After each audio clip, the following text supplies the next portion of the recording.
기. 무서운 음모. 그날 저녁 7시에 우리 세 사람은 코퍼레이션 가에 있는 그 회사를 향해 걸어갔다. 파이크로프트가 말했다. 약속 시간 전에 가봐야 허실입니다. 그는 나를 만나기로 한 시간에만 사무실에 나타나는 모양입니다. 지정된 시간 전에는 아무도 없어요. 홈즈가 고개를 끄덕였다. 까닭이 있겠지. 그때 파이크로프트가 외쳤다. 저기 보십시오.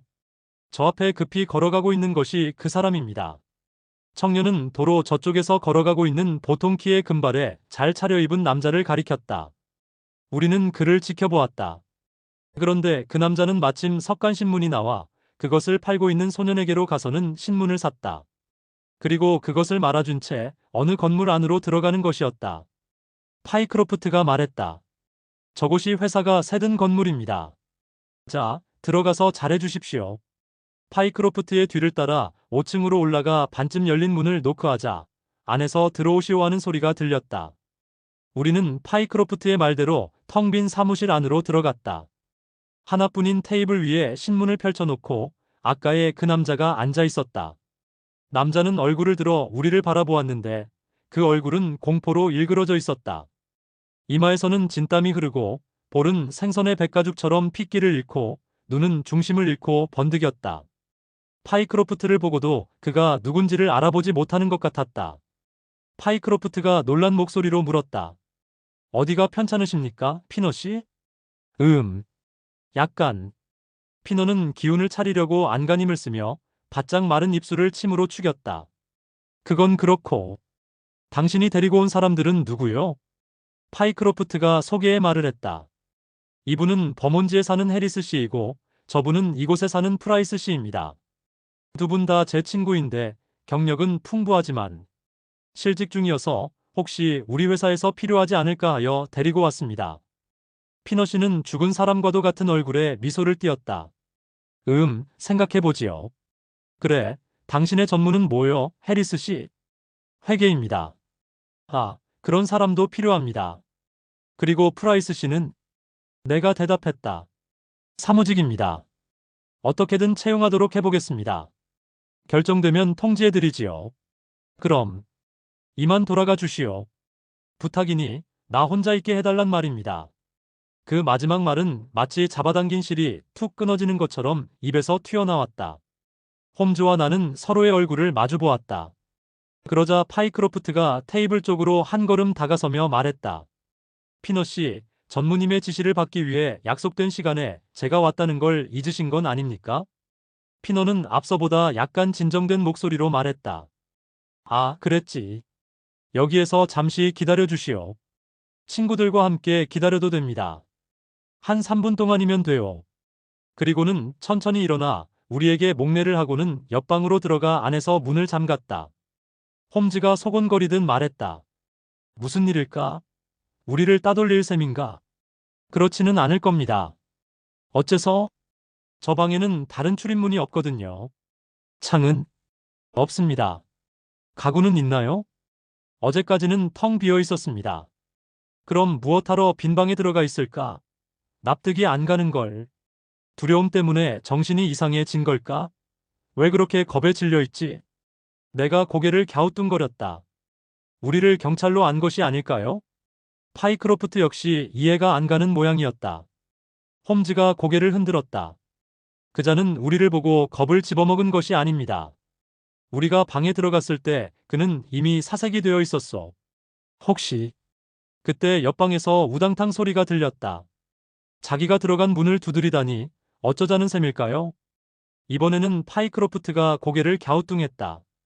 그러자 먼저보다도 더 크게 문이 부서지는 듯한 요란한 소리가 들렸다. 우리는 숨을 죽이고 닫힌 문을 지켜보았다. 홈즈의 기색을 살펴보니 긴장된 표정이었다. 그때 다시 한번 낮은 신음과 함께 우당탕 소리가 나고는 조용해졌다. 그 순간 홈즈는 미친 듯 뛰어나가면서 문에 몸을 부딪혔다. 문은 안에서 잠겨 있었다. 우리도 힘을 합해 문에 몸을 부딪혔다.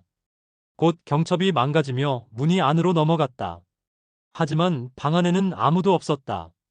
그러나 방 한 구석에 문이 닫힌 옷장을 보고서 홈즈는 그리로 달려가 문은 열어젖혔다. 윗도리와 조끼가 바닥에 떨어져 있었고 아까의 그 남자가 바지 멜빵에 목을 맨 채 늘어져 있었다. 무릎이 구부러지고 목이 어깨 위로 처져 있었는데 숨이 막혀 몹시 고통스럽게 되자 마룻바닥을 발로 차면서 발버둥 친 모양이었다. 그래서 그렇게 우당탕하는 소리가 났던 것이다. 나는 즉시 남자의 허리를 안아들었다. 그리고 홈즈와 파이크로프트가 흑빛으로 변한 목덜미 깊숙이 파고 들어간 멜빵을 풀었다. 그리고는 곧 남자를 옆방으로 옮겼다.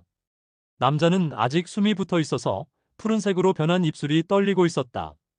그 처절한 모습은 불과 5분 전에 그 사람이라고 생각되지 않았다. 홈즈가 물었다. 상태가 어떤가? 나는 그의 몸을 살폈다. 맥박이 미약하고 가끔 멈추기도 했지만 호흡이 점점 길어지고 눈꺼풀을 떨면서 그 사이로 눈의 흰자위가 보였다. 위험한 고비는 넘겼네. 살아날 수가 있어. 어디 물이 없나? 파이크로프트가 뛰어나가 주전자 가득 물을 떠왔다. 나는 남자의 와이셔츠 앞자락을 풀어 헤치고 물을 뿜고서는 양팔을 들어 인공호흡을 시켰다. 숨을 돌리는 것은 이제 시간 문제라고. 홈즈는 양손을 바지 주머니에 넣은 채 테이블 옆에 서서 말했다. 그렇다면 경찰을 불러도 되겠군. 그런데 경찰이 오면 이 내막에 대하여 모른 채에서 그들이 어떻게 수사를 하는지 구경하는 것이 어떨까 하네. 홈즈는 이번에도 경찰이 어떤 바보짓을 하는지 보고 싶은 모양이었다. 그러나 파이크로프트는 울상이 되어 소리쳤다. 이게 뭡니까? 무슨 까닭으로 나를 끌어들여서는? 홈즈가 말했다. 그 까닭은 명백하지만 문제는 이 사람이 왜 갑자기 자살하려고 했는지 그게 의문입니다. 그렇다면 그 까닭을 홈즈 씨는 안다는 말씀입니까? 대충 압니다. 자네는 어떤가 와트슨? 나는 어깨를 으쓱해 보이며 대꾸했다. 도저히 이해가 안 가는 걸.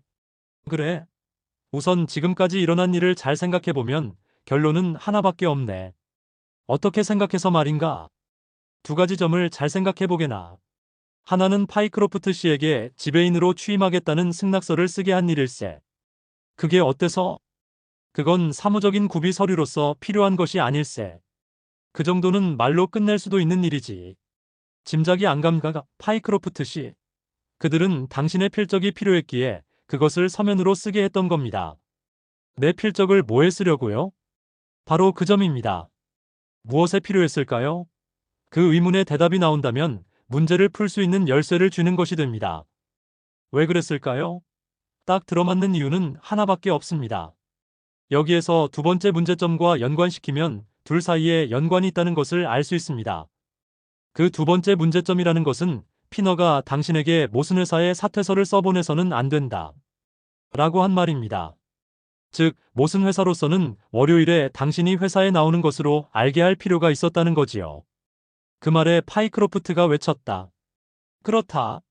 나는 왜 거기에 생각이 미치지 못했을까? 자, 이만하면 그들이 왜 당신의 필적을 원했는지 알겠습니까?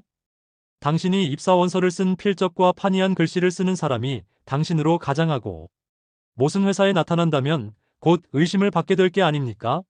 그래서 서둘러 당신의 필적을 익혀둘 생각이었지요. 모슨 회사에서 당신의 얼굴을 아는 사람이 있습니까? 전혀 없어요. 파이크로프트가 신음하듯 말했다. 물론 가장 중요한 것은 그런 기밀을 당신이 눈치채지 못하게 하는 일과 가짜 당신이 모슨 회사에서 일하고 있다는 것을 당신에게 알려줄 만한 사람으로부터 멀리 떼어놓는 일입니다. 그래서 당신에게 상당한 금액의 선금을 주고 기차로 1시간이 넘는 버밍엄까지 오게 하고서 벅찬 일거리를 맡겨 런던에 갈 틈을 주지 않으려고 했던 겁니다. 당신이 런던에서 어슬렁거렸다가는 계획이 수포로 돌아가기 쉬우니까요. 하지만 이 사람이 왜 형 행세를 할 필요가 있었을까요? 그것도 뻔한 일입니다.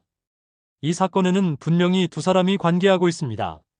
다른 한 사람은 모슨 회사에서 당신으로 둔갑을 하고 입사한 사람입니다. 여기에 있는 사람은 당신과 계약하는 역할을 맡았습니다만 당신을 고용하고 일을 시킬 또 다른 사람을 등장시켜야 했습니다. 그러나 이 계획에 또 다른 인원을 참가시키는 것은 달갑지 않은 일이었습니다. 그래서 변장을 하기로 하고서는 얼굴이 닮은 것은 피를 나눈 형제인 탓으로 돌리려 했습니다. 당신이 공교롭게도 금으로 된 틀니에 주목하지 않았다면 그대로 속아 넘어갔을 겁니다. 파이크로프트는 주먹을 불끈 쥐고 탄식했다. 아, 내가 여기에서 바보 노릇을 하고 있는 동안 또 하나의 나올 파이크로프트는 무슨 회사에서 뭘 하고 있는 것일까? 홈즈 씨, 나는 어떻게 해야 하나요? 무슨 회사에 전보를 쳐야 합니다. 토요일에는 12시에 문을 닫는 걸요. 수의나 당직자는 있을 겁니다. 그렇군요. 값비싼 유가 증권을 보관하고 있으므로 1년 내내 밤낮 교대로 수의가 지킨다는 말을 들은 적이 있습니다. 좋습니다. 곧 전보를 쳐서 이상이 없는지 당신으로 둔갑한 직원이 있는지를 확인해 봅시다. 하지만 여기까지는 확실한데 나로서도 알 수 없는 것은 이자가 옆방으로 가서 목을 매단 이유가 무엇인지. 그때 등 뒤에서 쉰 목소리가 들렸다. 신문을. 돌아다 보니 바닥에 뉘어놓았던 남자가 으스스한 몰골로 윗몸을 일으키고 있었다. 신문? 그렇구나. 홈즈가 손뼉을 딱 치며 다시 한번 외쳤다. 그래, 신문이다. 난 자살 소동에 정신이 팔려 신문을 읽고 있었어. 비밀은 신문에 있다. 홈즈는 급히 테이블 위에 구겨진 신문을 펴들고서 흥분에 찬 목소리로 말했다. 이걸 보라고, 와트슨. 이브닝 스탠더드지의 속보판 일세. 여기에 이 기사 제목을 보게.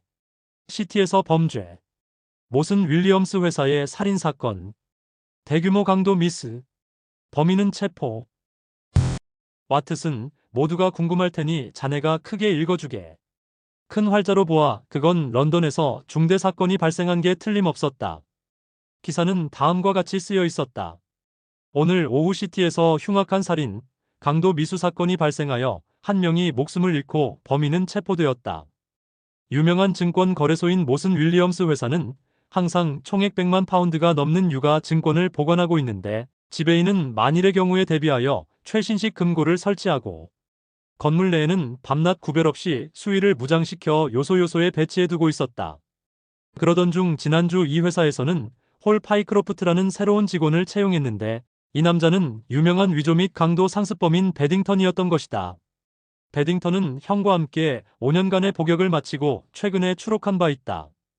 베딩턴은 아직 밝혀지지 않은 어떤 수단을 써서 가명으로 이 회사에 입사하는데 성공한 뒤 여러 개의 열쇠의 본을 뜨고 금고실이나 금고의 구조에 관해 은밀히 지식을 쌓았다. 모슨 회사의 관례로 토요일 오후에는 휴무인데도 한 신사가 가방을 들고 그 회사에서 나오는 것을 목격한 경시청의 터슨 경사는 이를 수상히 보고 그 남자를 미행했다. 그리고 순찰 중인 순경의 협조를 얻어 격투 끝에 그를 체포하는 데 성공했다. 취조해 본 결과 아주 대담한 강도 사건이 있었음을 알게 되었고 가방에서는 10만 파운드에 가까운 미국 철도 채권을 비롯해서 광산 및 기타 유력 기업체의 증권이 발견되었다.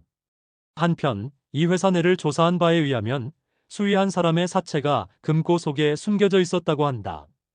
처슨 경사의 민첩한 활동이 없었다면 이 범죄는 월요일까지 발견되지 않았을 것이다. 피살된 수위는 등 뒤에서 당한 것이다. 범인은 회사 직원으로서 동료가 모두 퇴근한 뒤 금고실 앞에 수위에게 접근하여 그를 살해한 뒤에 금고를 연 것으로 추측된다.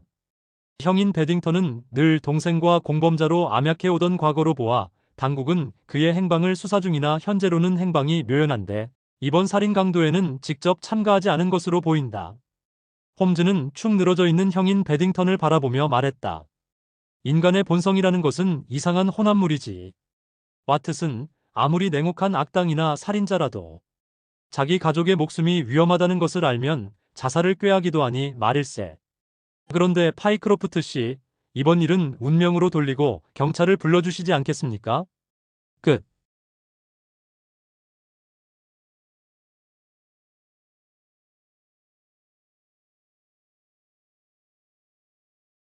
시청해 주셔서 감사합니다. 구독, 좋아요. 끝.